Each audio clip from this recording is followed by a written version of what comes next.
Evening guys. তো গতকাল এসেছি আমি বসিরহাট, আমার ননদের বাড়ি এখানে।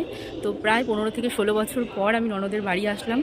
তো অনেক বছর আসা হয়নি, কারণ আমার গাড়িতে আমি তো একদমই চাপতে পারি না, গাড়িতে চাপলেই আমার উল্টি হয়, তো সেই কারণে। তো যাই হোক, আজকে ছিল আমাদের ভাগনা মানে ননদের ছেলের তার মেয়ের অন্নপ্রাশন, তো সেই কারণে আমি এখানে বেড়াতে এসেছি।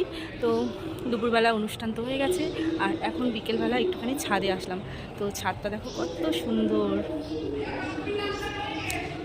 এখানে একটা সিঁড়ি আছে, চলো ওপরের ছাদে যাই।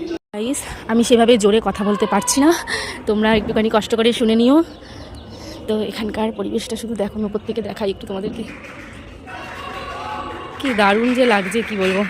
আর এই হলো ওপরের ছাদ, মানে এটা হলো গিয়ে 3 তলার ওপরে একটা ছাদ, সেখান থেকে আবার চলে এসেছি আরও ওপরের ছাদে। তো দেখো কি ভালো লাগছে যে কি বলবো। এই যে তোমাদের সঙ্গে একটু চারদিকটা শেয়ার করে নিই। শুধু জামা কাপড় আর জামা কাপড় চারিদিকে দেখতে পাচ্ছি, কারণ ছাদেই এখানে সব কিছু জামা কাপড়, যেহেতু এখানে নিচে সেরকম জায়গা নেই কারোর বাড়িতেই। কত সুন্দর সুন্দর ফুল গাছ, কত বড় টব দেখো, এই যে। তো যাই হোক, তোমাদের সঙ্গে একটা ছোট্ট করে ভিডিও শেয়ার করলাম, তোমাদের কেমন লাগলো?